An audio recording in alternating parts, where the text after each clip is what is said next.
Fala pessoal, para quem não me conhece, eu sou o professor Fernando Leal.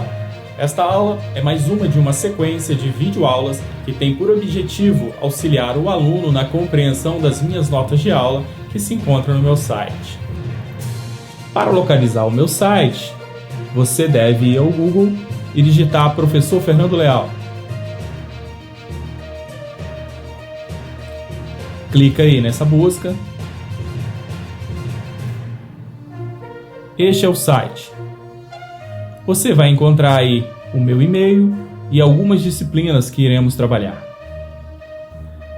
Você também pode acessar usando este QR Code, como também pelo link que está na descrição do vídeo. Boa aula! Vamos dar continuidade ao nosso curso. Na aula de hoje estudaremos espalhamento.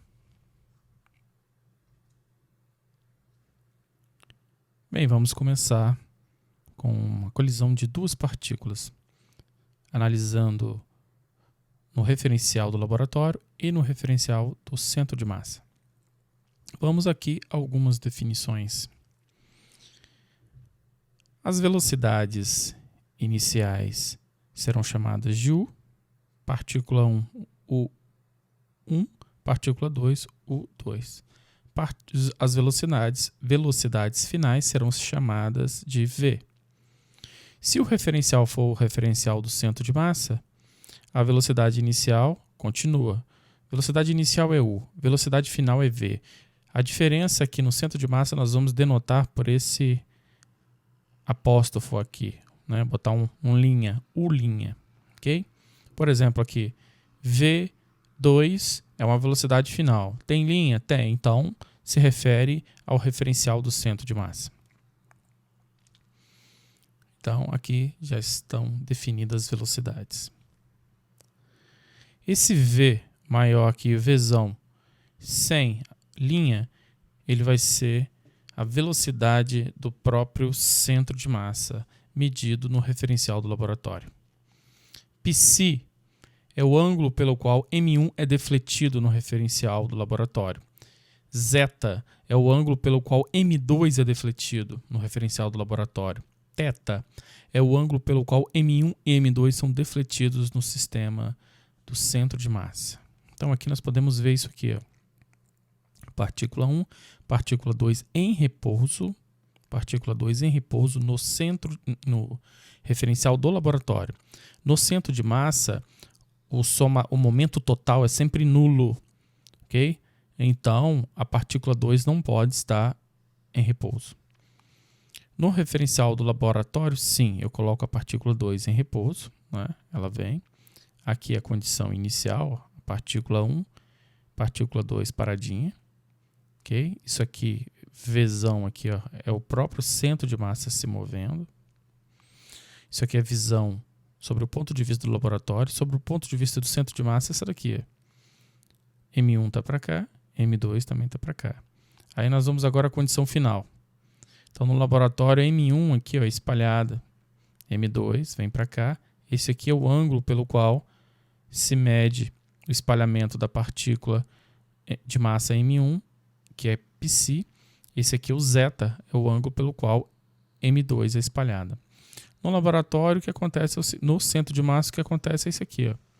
As partículas estão assim, uma indo de encontro à outra, e aí você tem uma outra visão que também uma deve estar se afastando da outra, porque o momento total tem que ser zero, ok? Isso aqui nós já tínhamos. Isso aqui é a coordenada do centro de massa, medida, né, a partir do laboratório. É dado por isso. Então, simplesmente derivando em relação ao tempo, né, ou seja, Rzão ponto é Vzão, que é a velocidade do centro de massa. Se o 2, que é a velocidade da partícula 2 no laboratório, é zero, então eu tenho que Vzão é dado por isso. Se o momento total é igual ao somatório das forças externas e o somatório das forças externas for igual a zero, então o momento é uma constante, né? Ou seja, P ponto é igual ao somatório das forças externas. Se as forças externas é igual a zero, então nós temos que a velocidade do centro de massa é igual a uma constante. Consequentemente, o 1 também é uma constante. Então, nós estamos lidando com velocidades constantes. Note que se M2 está em repouso no laboratório, então, em relação ao centro de massa, a velocidade inicial será menos Vzão. Claro, olha só.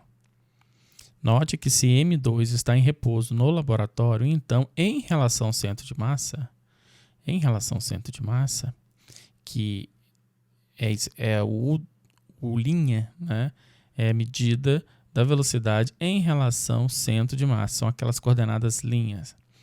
Então, o centro de massa enxerga a partícula M2 vindo em direção ao centro de massa com velocidade menos v, ok?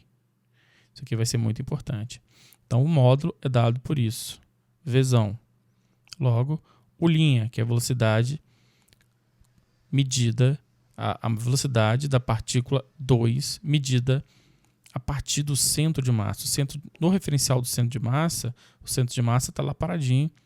Então, ele está enxergando a partícula 2 vindo de encontro a ele com velocidade menos v. Em módulo é igual a v, que dá isso daqui. Prosseguindo. Aqui, o centro de massa, do ponto de vista do referencial do centro de massa, aqui está paradinho. Então, nós temos a derivada de R2', ok? Nós derivamos em relação ao tempo, nós temos o 2'.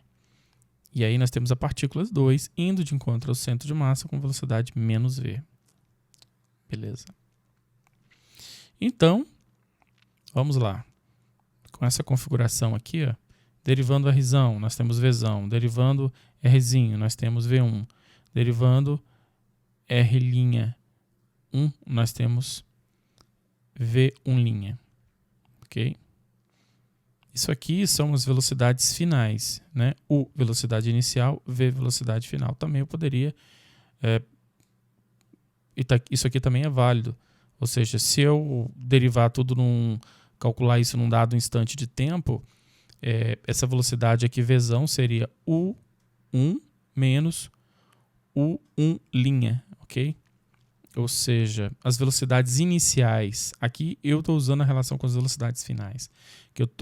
Nós estamos interessados no espalhamento. O que está acontecendo logo depois, imediatamente depois.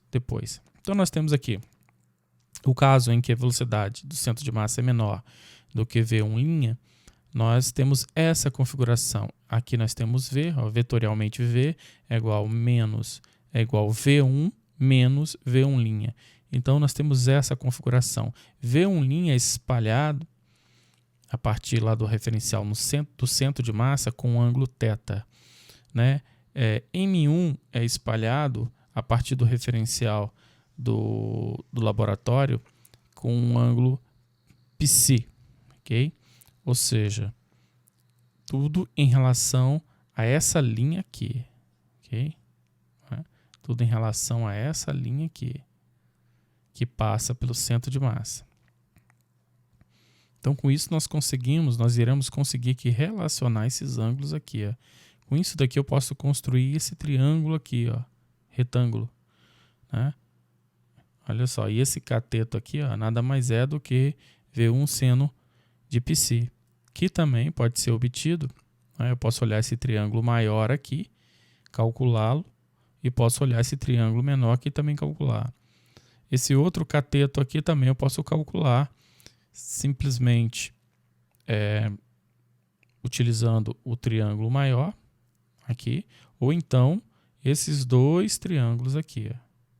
Se eu usar esses dois triângulos, cadê aqui? V1 cosseno de π, não é? V1 cosseno de π aqui, eu estou usando o triângulo grandão. Agora, se eu usar só esse triângulozinho aqui, ó, V1' cosseno de θ, está aqui, mais esse outro pedaço, que é o próprio V. Okay? Com essas relações, eu descubro que tangente de π, com tangente de π, ó, usando essas relações, coloco o seno, coloco o cosseno, divido um pelo outro, eu chego a essa relação que tangente de π é isso aqui, onde π é o ângulo medido a partir do referencial do laboratório e o θ é o ângulo medido a partir do referencial do centro de massa. Agora eu tenho que descobrir qual é essa razão. Velocidade V, que é a velocidade do centro de massa, dividido por V1'. Ok? Então vamos lá, da página 20,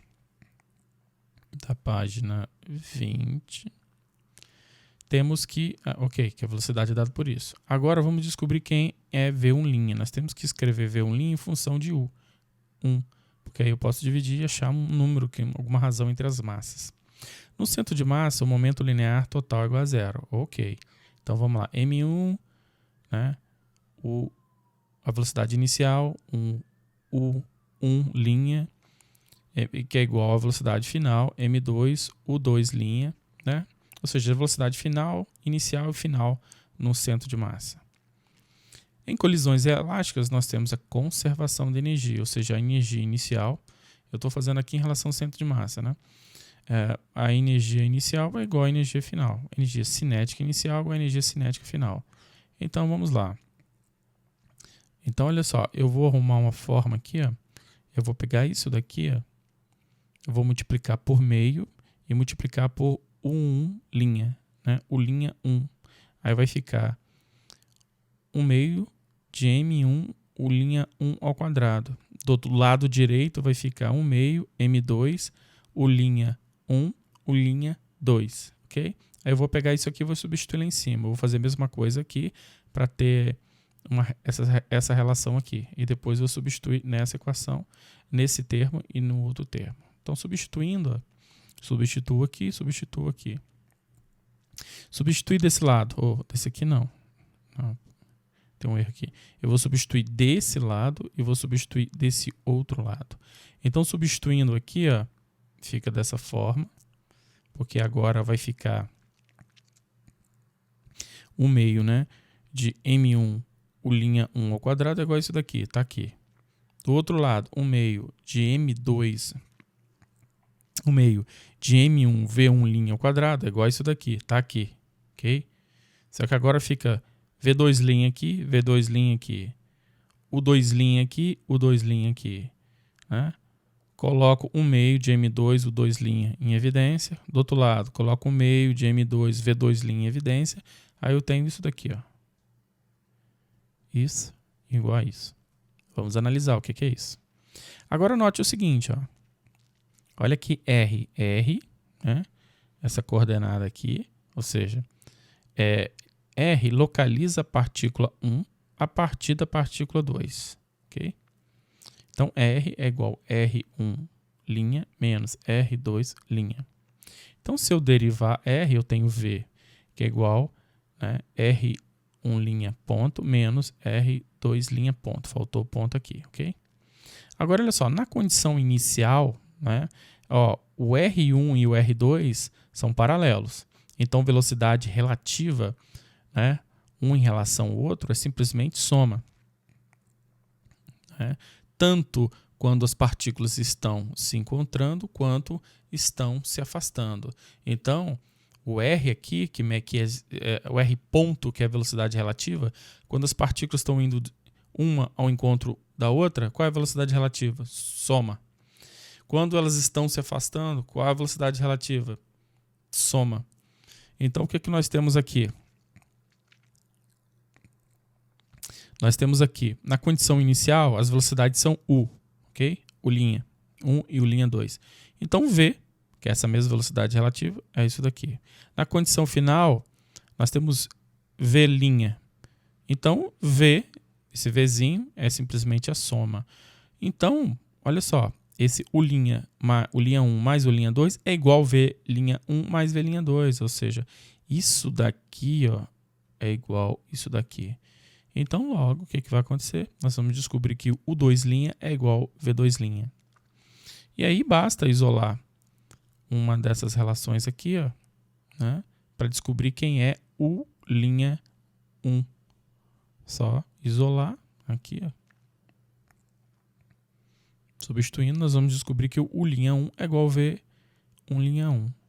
Ou seja, nós temos que no referencial do centro de massa, as velocidades iniciais e finais são sempre iguais. Elas apenas se invertem, né? Uma vem para cá e depois elas fazem assim.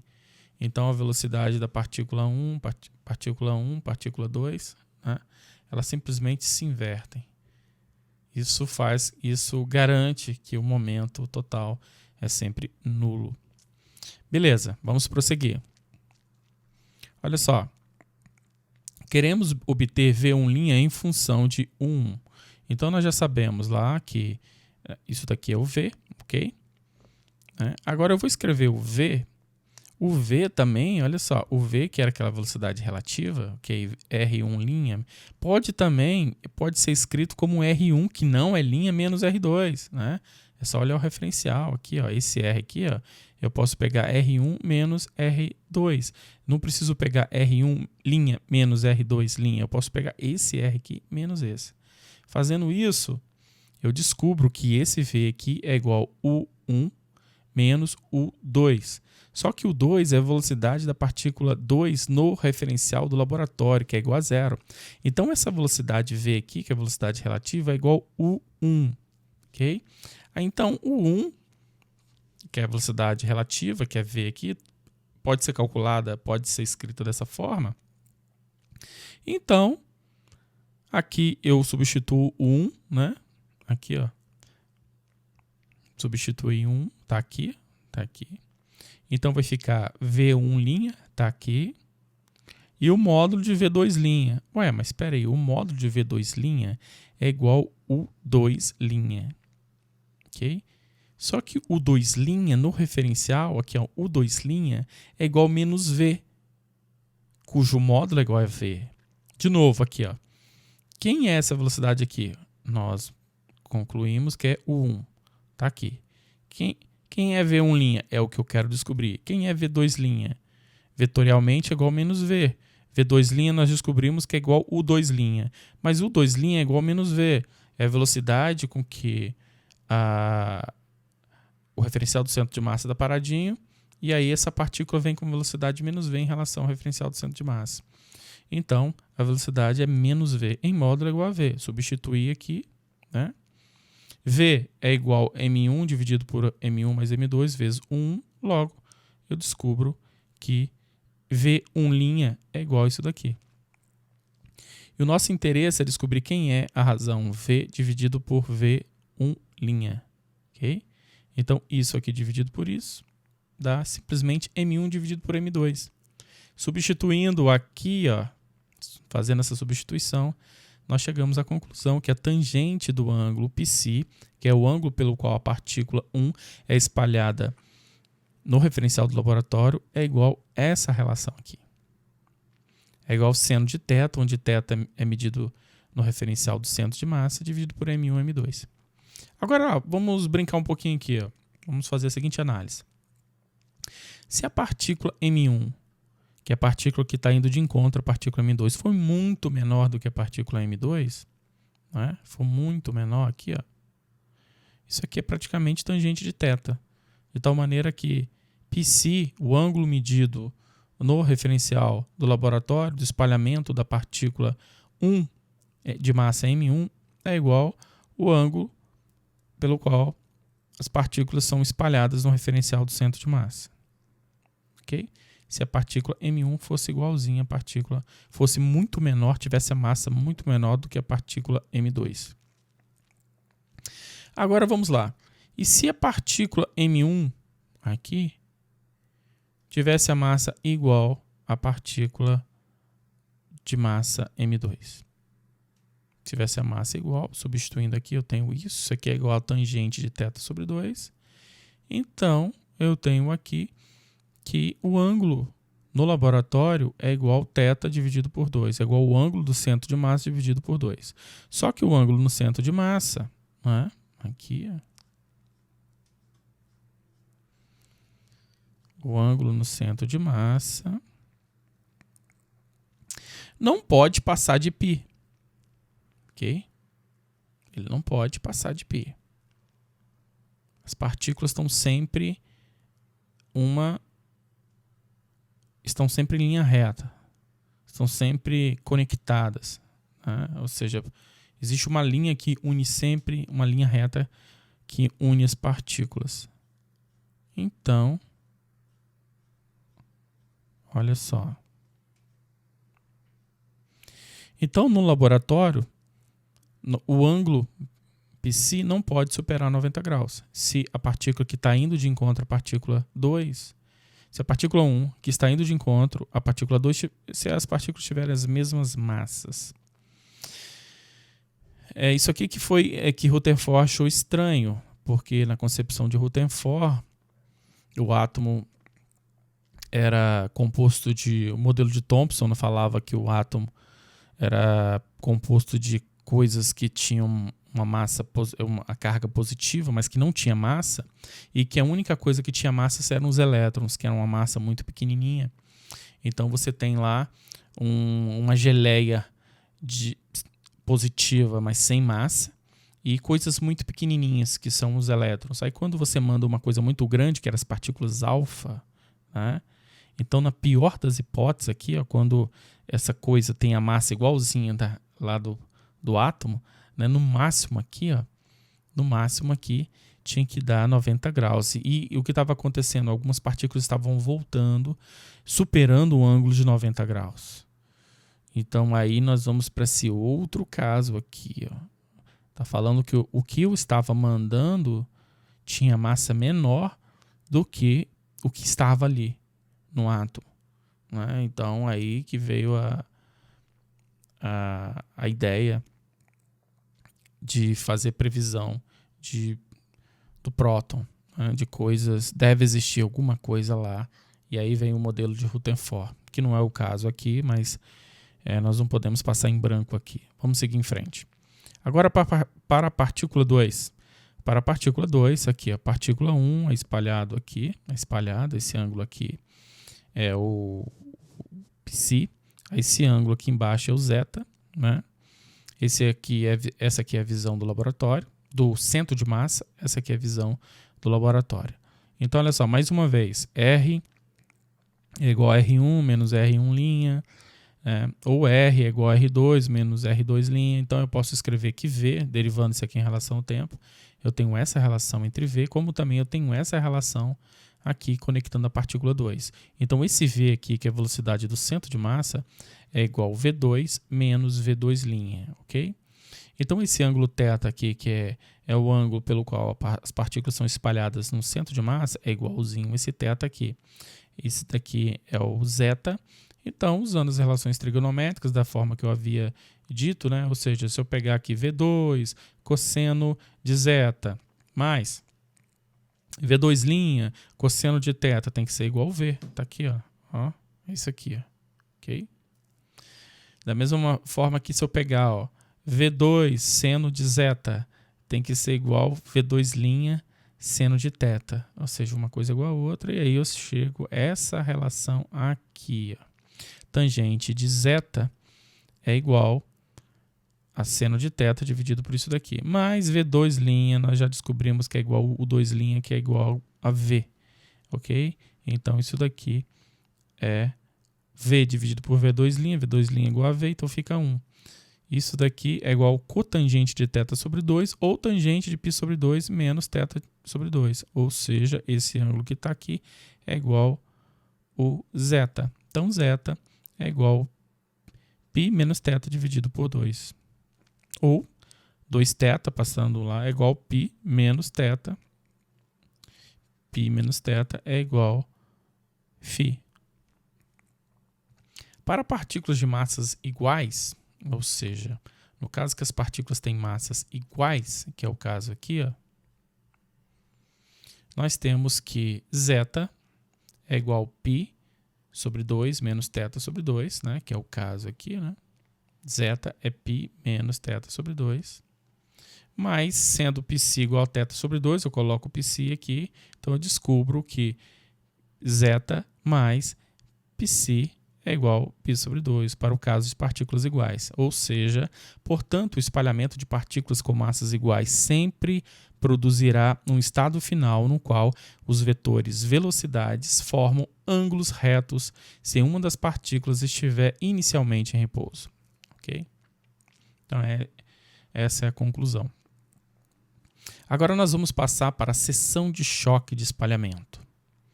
Seção de choque de espalhamento. Então, olha só, aqui a visão que nós tínhamos antes, lá eu tinha omitido algo chamado parâmetro de impacto. Existem alguns cálculos que às vezes nem sequer o parâmetro de impacto pode ser medido, no caso de molecular, né, atômico, mas mesmo assim nós podemos, no caso, por exemplo, do Rutherford, fazer um tratamento clássico. Então, isso aqui que é o nosso objetivo, por enquanto. Então, eu tenho uma partícula 1 que está indo de encontro à partícula 2. Psi é o ângulo pelo qual a partícula 1 é espalhada a partir do laboratório. Θ é o ângulo pelo qual as partículas são espalhadas pelo referencial do centro de massa. Então, é a mesma coisa que eu havia falado antes, eu só estou agora tentando definir um negócio chamado seção de choque de espalhamento. B é o parâmetro de impacto. Primeira vez que isso aqui aparece no nosso curso. Será mais interessante nós trocarmos a interação de duas partículas e trocarmos essa informação por uma energia potencial de interação. Então, olha só, a interação entre as partículas é dada por um potencial. Podemos trocar o problema do espalhamento de duas partículas pelo problema de uma única partícula de massa reduzida, μ, espalhada por um potencial dado por isso. Ou seja, ao invés de eu ficar pensando em duas partículas, eu posso pensar em uma só, sendo espalhada por um potencial. E a descrição aqui é a descrição do centro de massa. Então, a descrição física no centro de massa é que a partícula vem e é espalhada por um ângulo θ. Ou seja, as partículas já eram espalhadas por um ângulo θ. Agora eu estou falando de uma única partícula de massa reduzida μ, que é espalhada por um ângulo θ. Esse ângulo θ é o ângulo lá medido no centro de massa. Em mecânica clássica, o objetivo é achar a relação entre o parâmetro de impacto e o ângulo de espalhamento θ. Isso é, o parâmetro de impacto aqui depende do ângulo θ. Vamos definir agora a seção de choque diferencial como o fluxo emergente de partículas espalhadas através da superfície esférica, ou seja, R ao quadrado vezes seno de θ dθ dφ. Isso aqui é o que nós chamamos de ângulo sólido. Okay? Existe um ângulo sólido aqui. Se você estiver integrando sobre toda uma esfera, a área total lá da superfície esférica é 4π r ao quadrado. Então, esse 4π, ou seja, você pega esse r ao quadrado, então o que é o 4π? É o ângulo sólido total. Então, o maior ângulo sólido que possa existir é 4π. Ou seja, se você pegar isso daqui e fizer a integral θ indo de 0 a π, φ indo de 0 a 2π, você vai encontrar 4π. Então, olha só, nós temos algumas partículas, um feixe de partículas que passa por aqui. Agora, nós estamos estendendo a nossa noção de espalhamento, ao invés de duas partículas, é um conjunto gigantesco de partículas. Então, olha só, aqui nós temos um conjunto de partículas que passam por aqui, são espalhadas pelo potencial e emergem num ângulo sólido, d ômega. Ok? Então, olha só, essa área onde essas partículas passam aqui pode ser calculada dessa seguinte forma. Então, você tem aqui, né, esse arco aqui, que é B, dφ, né, tá aqui. Então, essa área é isso daqui, essa área infinitesimal. Então, olha só, sendo J, nós vamos definir agora uma espécie de densidade aqui, ó. Sendo J o número de partículas incidentes por unidade de área por unidade de tempo, então o número de partículas por unidade de tempo será J é partículas por unidade de área por unidade de tempo. Eu estou multiplicando por unidade de área, então isso daqui vai me dar partículas por unidade de tempo. Ou seja, dN é o número de partículas por unidade de tempo.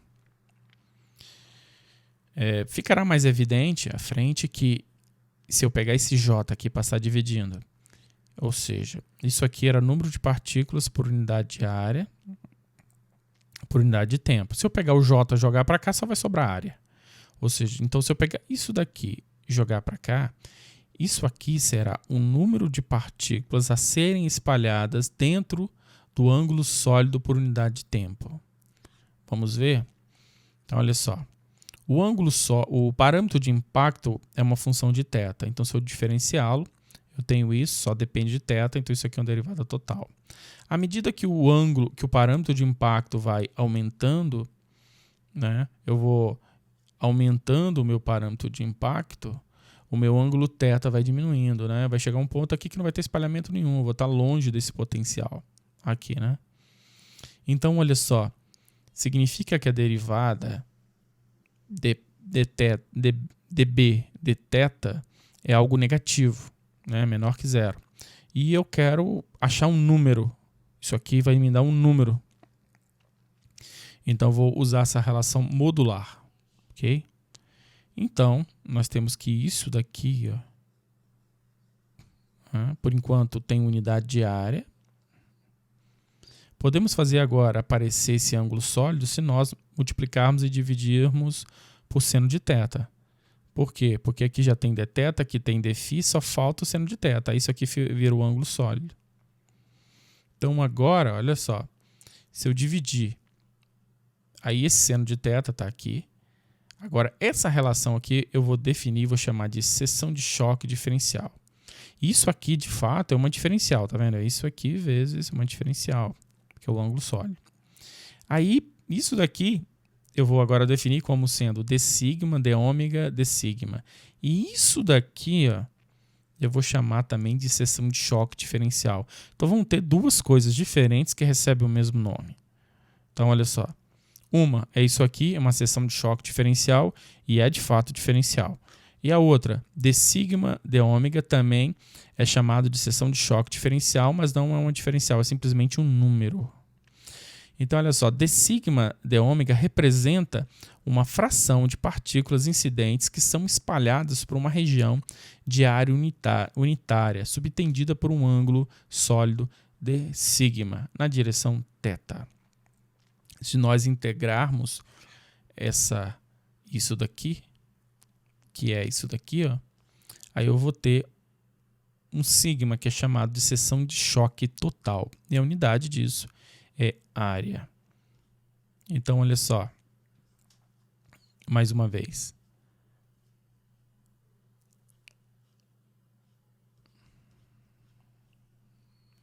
Aqui, ó. Poderíamos recuperar a definição de fluxo emergente de partículas espalhadas através da superfície esférica, dividido pelo fluxo incidente, usando, ou seja, isso é a própria definição, né, de seção de choque.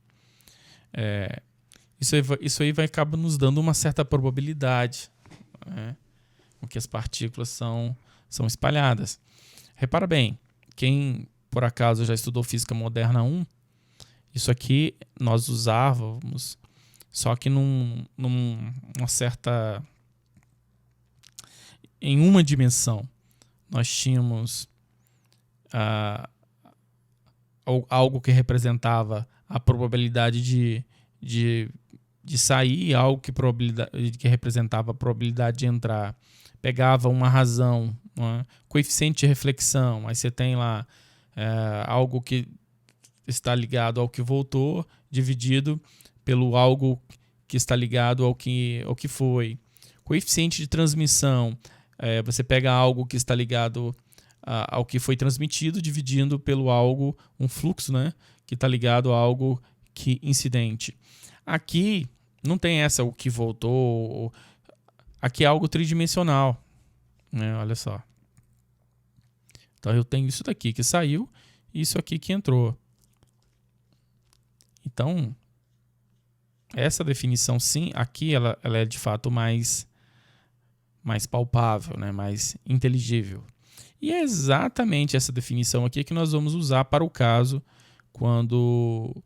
para o curso não de mecânica clássica, mas o curso de mecânica quântica, quando eu falar sobre espalhamento quântico. Então, eu vou partir exatamente daqui. E o J vai ser o J que vai ser utilizado, vai ser construído a partir da equação de Schrödinger. Okay? Então, eu pego as funções de ondas apropriadas, calculo o J e jogo aqui. E essa daqui que é a definição. Só que essa mesma definição aqui, mesmo se eu usar uma definição clássica, é possível recuperar exatamente isso daqui. Eu fiz questão aqui de definir um fluxo, né? Algo clássico, uma densidade. Então, prosseguindo, vamos tratar aqui de um exemplo. Um exemplo aqui, bem badalado aqui. Ó. Então, olha só, vem uma partículazinha, né? Uma partícula pontual aqui, e ela bate numa esfera impenetrável, uma esfera compacta. Então, nós temos aqui esse ângulo, aqui o ângulo, eu estou chamando esse ângulo de alfa, então esse ângulo pequenininho é alfa, então seno de alfa é igual a B sobre R. Né? Aqui, ó, por essa relação, se eu pegar isso daqui, 2α mais θ é igual a π. Então, eu posso pegar o alfa e arrumar uma forma de escrever o alfa como em função de θ. Aí eu chego a essa relação, isso aqui é cosseno de θ sobre 2, e eu acabo de descobrir a relação, que é o parâmetro, como que o parâmetro de impacto depende de θ. Então, agora eu vou usar a definição de seção de choque diferencial. Então, a seção de choque é isso daqui. Então, eu vou diferenciar dB dθ, dB dθ está aqui, vou usar o módulo, substituir, aí eu chego a essa relação. Quem é o B? R cosseno de θ sobre 2. Quem é o dB dθ? É isso daqui. Né? Então, olha só, d sigma d ômega é isso daqui, ok?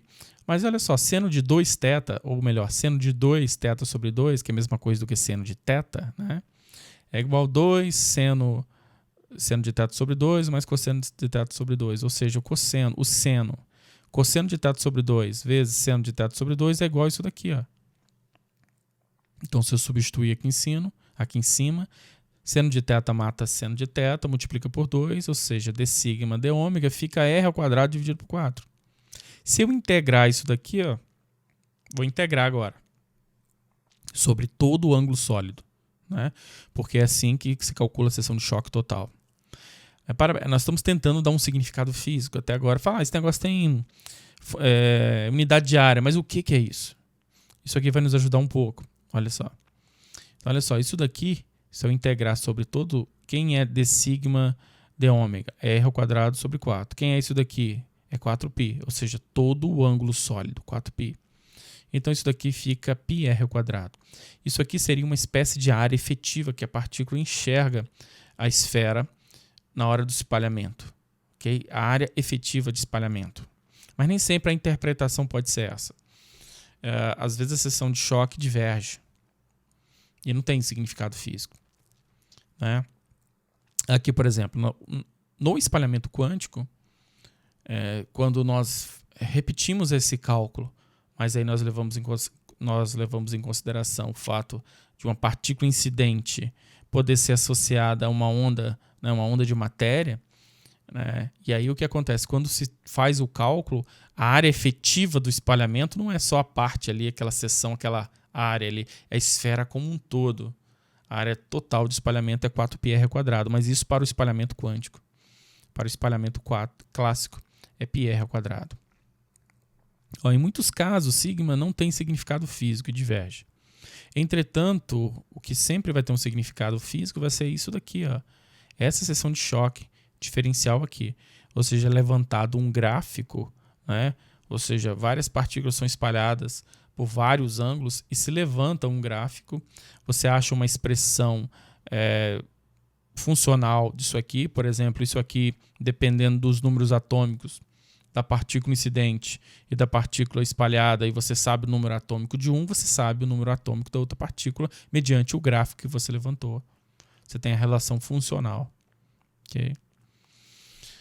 Então, isso aqui vai ser o mais útil, principalmente em espalhamento quântico.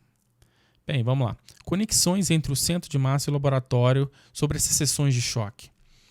O número de partículas espalhadas em um ângulo sólido deve ser o mesmo nos sistemas laboratório e centro de massa, desde que esse tipo de espalhamento que nós estamos falando seja elástico, conservação de energia, momento linear, né? Tudo sendo conservado. Do ponto de vista quântico é muito mais drástico. Do ponto de vista quântico, o espalhamento ele pode ser, na realidade, uma reação. Uma partícula pode encontrar com outra e produzir outras partículas. E aí entram duas, sai 3, 4, 5, 6, 10. ou seja, não é a mesma coisa, entendeu? Sobre alguns pontos de vista do laboratório do centro de massa. Existem algumas relações. Mas no caso em que nós estamos falando que entram duas, sai duas, entram três, sai três, se conserva energia, momento linear, ou seja, espalhamento elástico, sobre o ponto de vista clássico é isso, conservar momento e energia.